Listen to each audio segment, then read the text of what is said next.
Welcome to the Top 10 Gardener with Master Gardener Ken Lain. Gardening can be challenging, but with Ken's tips, tricks, and top 10 advice, you'll reap huge rewards. Now welcome your garden host, Ken Lain. And we are back with Lisa Lain in the studio. She comes each week with your garden questions. Just what are people talking about? And believe it or not, we do have a lot of folks. We have more questions now than I think we do during spring. True. In the spring, it's where is, do you have, I want 8 of these, where are they? And now it's, should I be watering still? What kind of tree would I, a lot of research, a lot of new homes, I notice. People are looking, but they're not quite there yet, but they're almost. It's kind of, welcome to the studio, Lisa. Well, thank you. You're good welcome. To be here. Really? How good? It's so good. We had our first Christmas party this week. We did. So I had that. We've got another one. We got 2 next week. It's just, it's in this. It's nice to be post-pandemic where you can actually gather. True. With friends and family. It has been nice. But yeah, season has started and it'll go quick. It will. Well, what are we? We're 2 weeks left and we're done. It's Christmas. It's Hanukkah next week. It's, I don't know, all the other holidays that are out there. It's crazy. Yep. Good. What questions do we have? Well, we do have questions, and they're our usual winter type questions. Okay. So Janet in Prescott Valley, she planted 5 of the red clusterberry cotoneasters this spring. So her question is, they've kind of turned a color, kind of a rusty brown color. And she wants to know, is that normal, something to be concerned about, or... You gardeners, you're always in tune with your plants so much. You see the minus little change. You're like, oh, should I be worried? They do that. Yes. It's their winter color. So, so red clusterberry cotoneaster or Parnii cotoneaster, it's an evergreen shrub, gets up well above head high, 8-10 feet tall, thick. We use them as a screen. It blocks the wind. It just is good at keeping dust down. It's a great plant and super tough. So in Prescott Valley, the antelope wouldn't eat it out there. Javelina, don't bother them. In town, it's the deer, elk do not bother cotoneaster. So it's a great plant for you. And it's drought hardy, doesn't get bugs. It's kind of low care. It's better than I think red tip botania, which does. If it starts turning color, it's under fertilized. This one, its winter color is a purple hue. It has a blue kind of green color to it during the growing season. And then this time of year has kind of a purpley tinge to it. And so the berries will hang on there right through winter. So thus red clusterberry has bright white flowers, clusters of them in the spring. And then they form and they keep those berries through winter. The birds will eat some of them, but it's got this pretty evergreen, but not always evergreen, blue-green. It's got evergreen, blue, purple off color. Or some plants turn purple, some turn gold, some turn blue, some they can have different colors. And so evergreen means it just doesn't lose its foliage in the winter. It can turn color some. So I would say another one, Nandina or heavenly bamboo is what the Californians call it. That one, when it's in the sun, it's evergreen, but when it's in the sun, it can be a red color, like bright red. Like it's got pretty foliage, so it's evergreen, but it's not green. It is flaming red. It's real pretty. In the shade, it can be more of a green, true green color. So it varies depending on where it's at and the cold it gets and that kind of stuff. But Janet, not to worry. Not to worry. Cotoneaster, we've got some right now in the greenhouse. You could plant them right now. They're doing the same thing, even here in the nursery. So very normal. And if you look around your neighborhood, same thing will be happening to them out there. And you see it a lot with junipers and arborvitaes. That's another one that commonly, Mahonia, Oregon grape, Mugo pine also is another one that kind of gets a little bit of a hue to it. So not to be worried. Gives it character. That's right. There you go. Okay. Well, our next question is from Robin in Prescott. They purchased a fat Albert spruce to use as a living tree.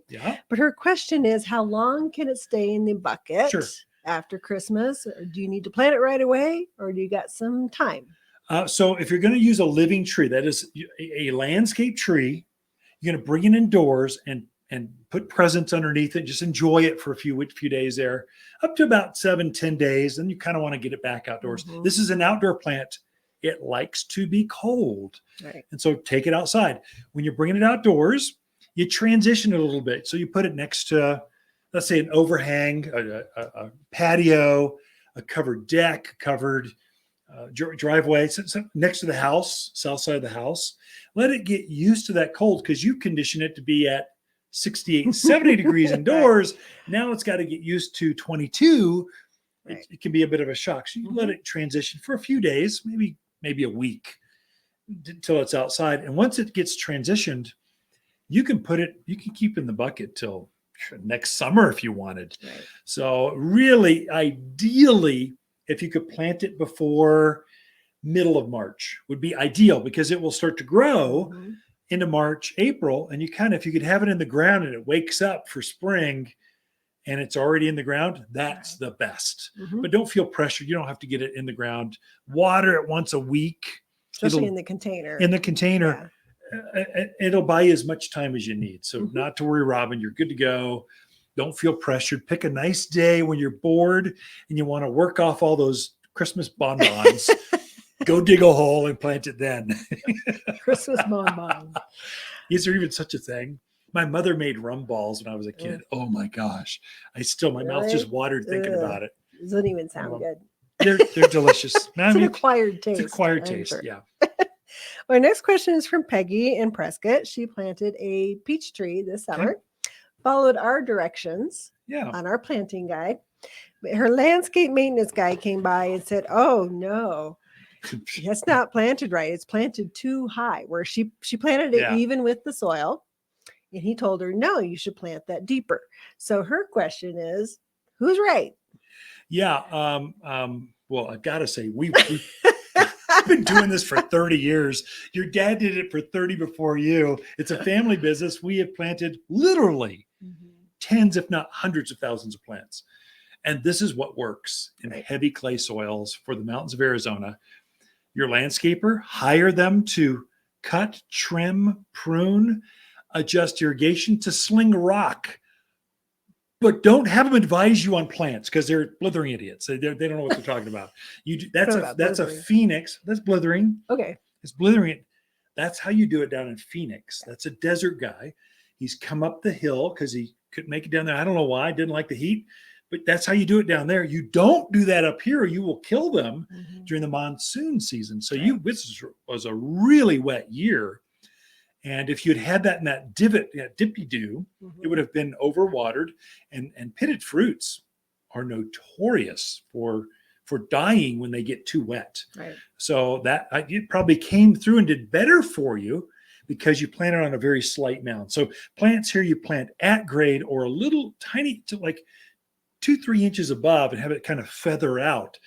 So you can't really see that. So I would say you did it really well. And if you're not sure, come talk to us. We can show you how to plant in your yard. We're really familiar with the entire Central Highlands, from Sedona to Seligman, and from, just everywhere in between here. Right.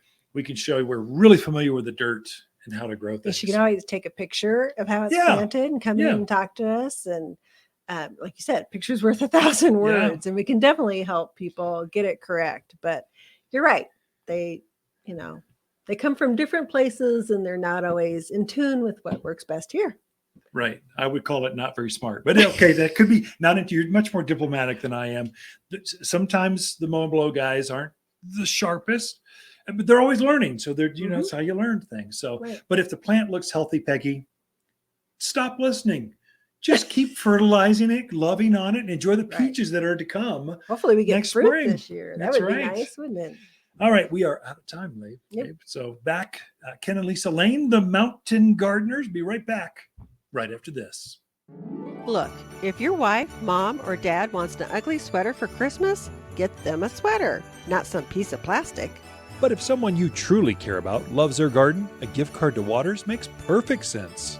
Next spring, she can pick exactly what she was hoping.